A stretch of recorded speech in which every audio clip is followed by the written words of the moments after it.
Morning student, my self Vijay Chand, electrical engineering department, Radha Vallabh group of institution.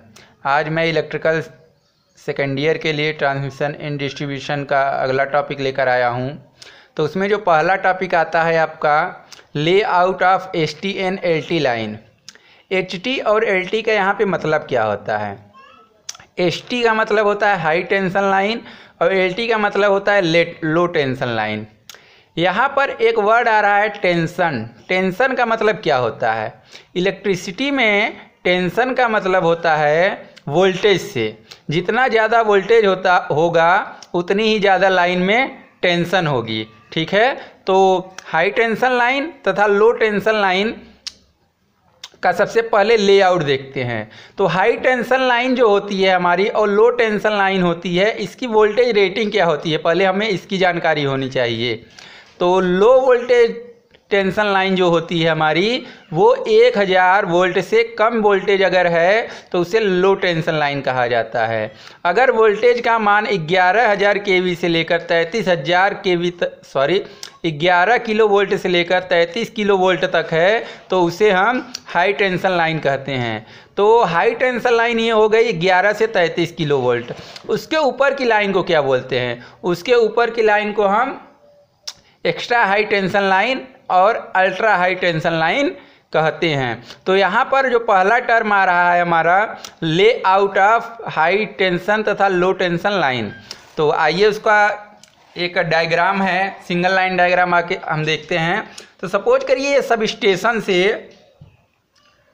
Station से हमारी 11 केवी की line है। तो इसे सबसे पहले आइसोलेटर स्विच की सहायता से सर्किट ब्रेकर को दिया जाता है। फिर सर्किट ब्रेकर की सहायता से करंट ट्रांसफार्मर के बाद पावर ट्रांसफार्मर के बाद फिर हमारा लगा होता है करंट ट्रांसफार्मर के बाद हमारा लगा होता है सर्किट ब्रेकर। ये जो हमारा आइसोलेटर स्विच लगा हुआ है ये सर्किट को ब्रेक करने के लिए लगा होता है।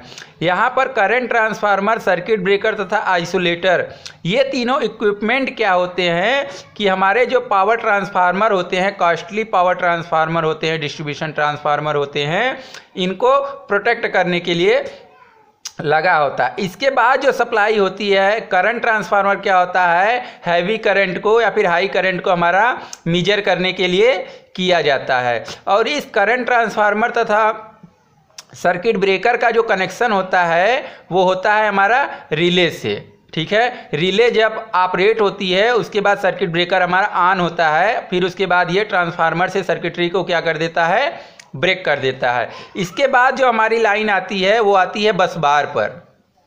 ठीक है, जो कि बस बार हमने बताया है सिंपली एक कंडक्टर होता है, जो कंडक्टर का जंक्शन होता है जहाँ से लाइन के सप्लाई क्या होती है, इनलेट तथा आउटलेट होती है। तो यहाँ से हम सप्लाई को विभिन्न कंज्यूमर को सप्लाई कर देते हैं फीडर की सहायता से। तो फीडर की सहायता से इसमें भी क्या लगा होता है, आइसोलेटर, सर्किट ब्रेकर और करंट ट्रांसफार्मर, फिर हम सप्लाई कर देते हैं अपने कंज्यूमर को जहां पर 440 वोल्ट या फिर 220 वोल्ट सप्लाई होती है। ठीक है, तो यहां पर अगर हम ऊपर देखें तो ये हाई टेंशन लाइन है, फिर उसके बाद अगर हम नीचे देखें तो इसे लो टेंशन लाइन कहते हैं। तो दोनों का जो मिक्सअप होता है उसके जो सिंगल लाइन डायग्राम होता है उसी को हम बोलते हैं लेआउट ऑफ हाई टेंशन तथा लो टेंशन लाइन। तो यहाँ पर हाई टेंशन और लो टेंशन के बीच कुछ डिफरेंस है, हम देख लेते हैं। डिफरेंस क्या, उसके स्पेसिफिकेशन क्या होते हैं देख लेते हैं। तो हाई टेंशन जो लाइन होती है उसका जो वोल्टेज लेवल होता है वो 11 केवी से लेकर 33 केवी तक होता है। फिर उसके बाद जो लो टेंशन लाइन होती है उसकी जो वोल्टता होती है 1000 से कम होती है। इसमें जो इंसुलेटर यूज होता है वो 11 केवी पिन इंसुलेटर होता है जो कि डिस्क टाइप का होता है। और यहाँ पर जो इंसुलेटर यूज होता है वो होता है सैकले टाइप का इंसुलेटर जिसकी वैल्यू होती है 1.1 किलो वोल्ट। और यहाँ पर रैबिट कंडक्टर का यूज होता है, यहाँ पर स्क्विरल कंडक्टर का यूज होता है। स्क्विरल जो मुड़ा हुआ होता है एक दूसरे में उसी को बोला जाता है स्क्विरल कंडक्टर। चलिए आइए अब हम देखते हैं कि डिस्ट्रीब्यूशन सिस्टम क्या होता है। ठीक है, तो पावर सिस्टम का वह पार्ट जो इलेक्ट्रिकल पावर को लोड यूज के लिए डिस्ट्रीब्यूट करता है, लोकल यूज के लिए डिस्ट्रीब्यूट करता है, उसे डिस्ट्रीब्यूशन सिस्टम कहते हैं। सिंपली यह एक तरह का कंडक्टर ही होता है, ठीक है। तो इसके निम्नलिखित भाग होते हैं। तो सबसे पहला होता है आपका फीडर, दूसरा होता है डिस्ट्रीब्यूटर, तीसरा होता है सर्विसमैन्स। ये तीनों कंडक्टर ही होते हैं, लेकिन इसमें डिफरेंस क्या है आइए देखते हैं। फीडर क्या होता है? फीडर एक कंडक्टर होता है जो पावर को डिस्ट्रीब्यूट करता है, जिससे सब स्टेशन का विभिन्न एरिया से कनेक्शन या फिर संयोजन होता है। इसमें कोई टैपिंग नहीं की जा सकती है। जैसे आइए यहाँ पे देखते हैं, ये हमारा पावर सब स्टेशन है 3311 का। तो यहाँ से जो लाइन जाती है उसी को बोला जाता है फीडर। ये जो लाइन है इसी को फीडर बोला जाता है। अब ये फीडर जाता है हमारा डिस्ट्रीब्यूशन ट्रांसफार्मर पर, ठीक है। तो फीडर क्लियर हो गया। अब आइए देखते हैं डिस्ट्रीब्यूटर क्या होता है।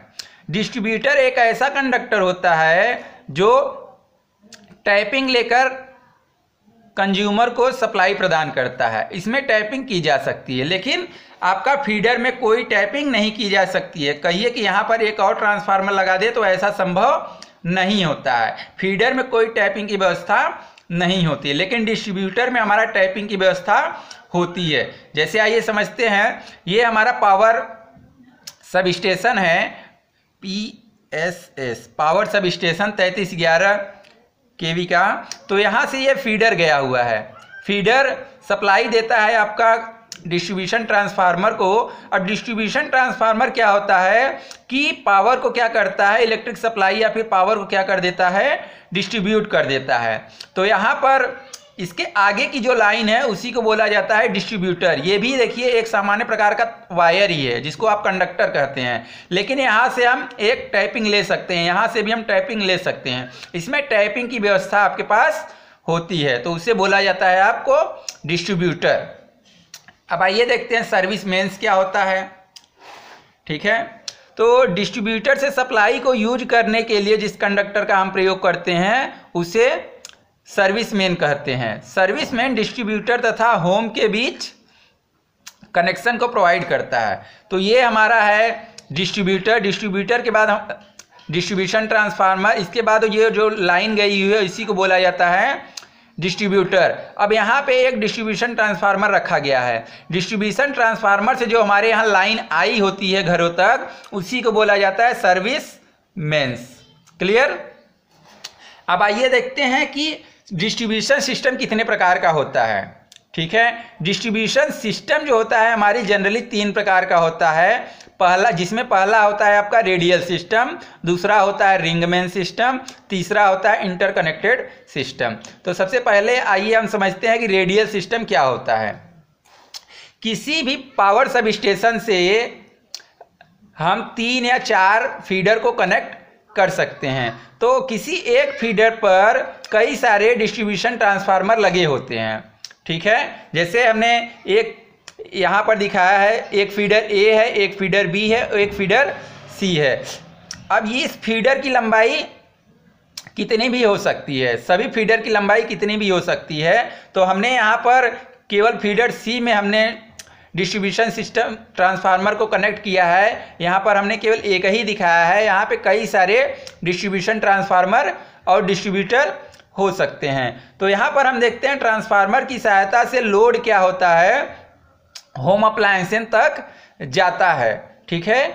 जाने के बाद इसकी सबसे मेन डिसएडवांटेज यह होता है कि अगर कोई भी डिस्ट्रीब्यूशन सिस्टम, जैसे यहाँ पर है, यहाँ पर भी लगा होगा, फिर यहाँ पर भी लगा होगा, जितने भी डिस्ट्रीब्यूशन ट्रांसफार्मर होंगे हमारे, अगर किसी में एक में भी फॉल्ट होता है तो हमारा पूरा फीडर हमें पावर सब स्टेशन क्या करना पड़ेगा, क्लोज करना पड़ेगा, फिर उसकी मेंटेनेंस की जाती है। ये इसका सबसे बड़ा डिसएडवांटेज होता है। आइए अगर इसकी थ्योरी की बात करें, यह एक ऐसा सिस्टम होता है जो यूटिलिटी सप्लाई को सिंगल इनकमिंग सब स्टेशन से रिसीव करता है। जैसे ये हमारा पावर सब स्टेशन है, तो यहाँ से एक सिंगल हमने फीडर को कनेक्ट किया है, यहाँ पर भी सिंगल फीडर है और यहाँ पर भी सिंगल फीडर है। ये पावर को क्या करता है, रिसीव करता है।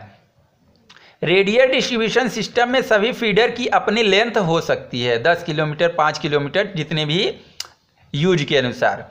जिस फीडर पर फॉल्ट उत्पन्न होता है इस फीडर को पावर सिस्टम की सहायता से उस फीडर को बंद करना पड़ता है। इसका मेन डिसएडवांटेज यह होता है कि किसी फीडर पर कनेक्टेड विभिन्न डिस्ट्रीब्यूशन ट्रांसफार्मर में किसी एक ट्रांसफार्मर में फॉल्ट होता है तो उसे उस फीडर को पूर्णतया बंद करना पड़ता है। इस समस्या को दूर करने के लिए हम ring main sub station distribution system का प्रयोग करते हैं। तो आइए देखते हैं ring main sub station feeder क्या होता है। तो रिंग मेन सब फीडर में क्या जाता है, यहाँ पर एक लूप की व्यवस्था की जाती है। ठीक है, ये पावर सब स्टेशन है, यहाँ से हमने केवल एक फीडर को दिखाया है, ऐसे कई फीडर हो सकते हैं। ठीक है, तो हम यहाँ पे कई क्या 3 या 4 ही मैक्सिमम फीडर होते हैं। तो यहाँ पर हमने एक लूप को डिजाइन किया है। यहाँ से एक फीडर आ रहा है, ए लूप है, बी लूप है, सी लूप है और डी लूप है। तो ए लूप पर हमने क्या किया है, डिस्ट्रीब्यूशन ट्रांसफार्मर कनेक्ट किया है, जिसकी सहायता से लोड क्या होता है, घरों तक हमारे डिलीवर होता है। ऐसे ही बी पर भी होगा, ऐसे ही सी पर भी होगा, ऐसे ही डी पर भी होगा। और इसमें कई सारे, 4 ही नहीं कई सारे डिस्ट्रीब्यूशन ट्रांसफार्मर कनेक्ट हो सकते हैं और लोड को सप्लाई दे सकते हैं। इसमें क्या कहते हैं, प्रीवियस में जो प्रॉब्लम हो रही थी हमें कि जैसे हमारा कोई यहाँ पर फॉल्ट होता है किसी एक डिस्ट्रीब्यूशन सब स्टेशन पर या फिर ट्रांसफार्मर पर, तो पूरा हमारा फीडर क्या करना पड़ता है, यहाँ सब स्टेशन से बंद करना पड़ता है।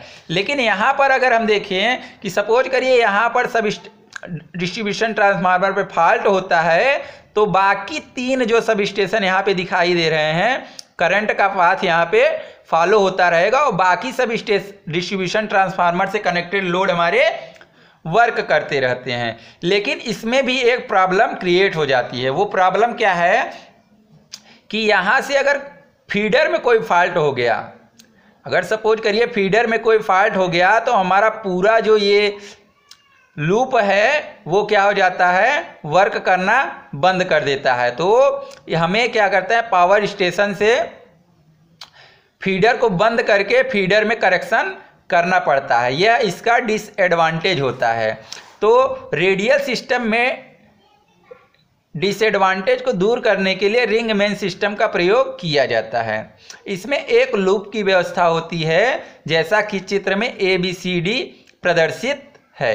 किसी भी एक फीडर से बहुत सारे डिस्ट्रीब्यूशन ट्रांसफार्मर कनेक्टेड होते हैं। यदि हमारे फीडर में कोई फॉल्ट आता है तो हमें सभी डिस्ट्रीब्यूशन सिस्टम ऑफ हो जाता है। इस सिस्टम में यदि कोई डिस्ट्रीब्यूशन ट्रांसफार्मर में कोई फॉल्ट होता है तो बाकी सिस्टम अपने वर्किंग कंडीशन में रहते हैं।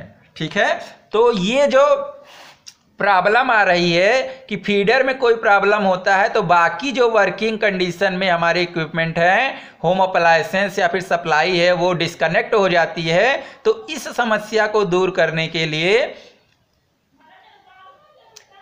इंटरकनेक्टेड सिस्टम का प्रयोग किया जाता है। तो आइए देखते हैं इंटरकनेक्टेड सिस्टम क्या होता है। तो interconnected system ring main feeder system में होने वाली समस्या को इंटरकनेक्टेड सिस्टम की सहायता से दूर किया जा सकता है। तो यहाँ पर हम देखते हैं कि प्रीवियस की तरह हमारा लूप यहाँ पर भी क्रिएट होता है, लेकिन यहाँ पर ये जो पावर स्टेशन है, यहाँ पर 2 पावर स्टेशन से हमने फीडर को कनेक्ट कर दिया है। तो अगर कोई एक फीडर हमारा ऑपरेट करना बंद कर देता है या फिर कोई फॉल्ट होता है तो दूसरे फीडर को हम ऑन करके कंटिन्यूअस सप्लाई को डिस्ट्रीब्यूट कर सकते हैं। तो आइए देखते हैं, इस सिस्टम व्यवस्था में यदि एक फीडर में फॉल्ट होता है तो दूसरे फीडर से कंटिन्यूअस सप्लाई दी जा सकती है। जहां पर इलेक्ट्रिक सप्लाई 24 घंटे चाहिए होता है वहां पर इस प्रकार के सिस्टम की व्यवस्था की जाती है। यह सभी डिस्ट्रीब्यूशन सिस्टम में सबसे ज़्यादा प्रभावी होता है। चलिए अब एक टॉपिक आता है आपका कि कंडक्टर की साइज या फिर केबल की साइज को हम कैसे कैलकुलेट करें। ठीक है, तो केबल या फिर कंडक्टर की साइज को कैलकुलेट करने के लिए हमें वोल्टेज ड्रॉप तथा करंट का मान ज्ञात करना होता है। तो चलिए आइए बात करते हैं। सबसे पहले सिंगल फेज लोड के लिए, और सिंगल फेज लोड में हमने लिया है लाइटिंग सिस्टम को।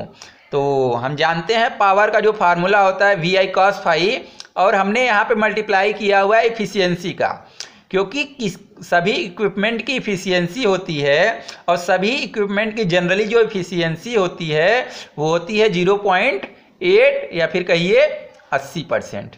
ठीक है, तो आइए यहाँ पर देखते हैं P क्या होता है। हमारा पावर होता है वाट में,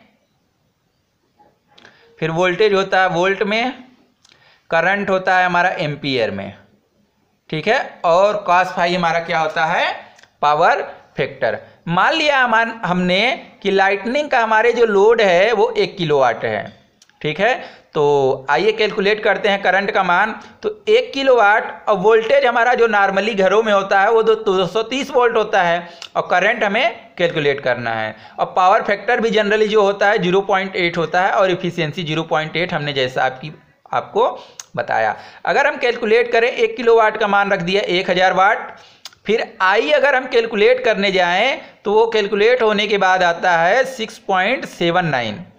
ठीक है, और हमारा जो लाइटनिंग सिस्टम में जो वोल्टेज ड्रॉप होता है वो जनरली होता है हमारा 2%। तो आइए हम वोल्टेज ड्रॉप को कैलकुलेट कर लें। तो वोल्टेज ड्रॉप बराबर हो जाएगा आपका करंट कितना है 6.79 एम्पियर, तो उसका 2% अगर हम कैलकुलेट करें तो वो आ जाता है 0.14 एम्पियर। तो टोटल लोड करंट हमारी क्या हो गई 6.79 plus 0.14, this equal to 6.93 ampere. अगर हम इसको कंसीडर कर लें 7 एम्पियर, क्योंकि यह 7 एम्पियर के लगभग बराबर है। तो आइए हम अब हमारे पास दो तरीके के जनरली जो केबल हम यूज करते हैं वो एल्यूमिनियम केबल होता है या फिर कॉपर का केबल होता है। तो एल्यूमिनियम केबल के लिए जो स्टैंडर्ड साइज का करंट होता है वो होता है आपका, अगर 1 स्क्वायर mm का हमारा कंडक्टर है का एल्यूमिनियम का, तो ये 1.5 एम्पियर को ड्रा कर सकता है। तो 7 एम्पियर की करंट को ड्रा करने के लिए जो कंडक्टर की साइज होगी वो आपकी आती है 4.66 स्क्वायर mm। तो मार्केट में 4.66 स्क्वायर mm का कंडक्टर एल्यूमिनियम का नहीं मिलता है। तो 7 एम्पियर के लिए 6 स्क्वायर mm का कंडक्टर हम यूज कर सकते हैं। तो आइए बात करते हैं कॉपर के लिए। तो कॉपर के लिए 1 स्क्वायर mm का जो कंडक्टर होगा वो 2.5 एम्पियर की करंट ड्रा कर सकता है। तो 7 एम्पियर की करंट ड्रा करने के लिए इसे 2.8 स्क्वायर mm कंडक्टर की आवश्यकता हमको पड़ती है, लेकिन 2.8 स्क्वायर mm का कंडक्टर मार्केट में नहीं मिलता है। तो हम 4 स्क्वायर mm कंडक्टर का यूज 7 एम्पियर के लिए कर सकते हैं। तो आइए अब हम बात करते हैं 3 फेज लोड के लिए। 3 फेज लोड के लिए हम मोटर लेते हैं, क्योंकि 3 फेज मोटर 3 फेज से चलती है। तो 3 फेज के लिए जो पावर का फार्मूला होता है हमारा, अगर आपको पता है तो √3 VI cos phi into efficiency. हमने मान लिया जो हमारा मोटर है वो 10 किलोवाट पर ऑपरेट कर रहा है। तो 10 किलोवाट, अब हम यहाँ पे करंट कैलकुलेट करेंगे तो 10 किलोवाट इंटू √3 का मान होता है 1.732, और हमारा जो 3 फेज सप्लाई के लिए वोल्टेज होगा वो होगा 440 वोल्ट इंटू करंट, और ये हो गया आपका पावर फैक्टर, ये हो गई इफिशियंसी। तो यहाँ पर हम कैलकुलेट करेंगे अगर करंट को, तो हमारा करंट का मान आ रहा है 20.5 एम्पियर। तो मोटर के लिए हमारा जो वोल्टेज ड्रॉप होता है वो होता है 5%। ठीक है, वोल्टेज ड्रॉप हमारा होता है 5%। तो हम अगर वोल्टेज ड्रॉप को कैलकुलेट करें VD, तो VD का मान हमारा आएगा 1.03 एम्पियर।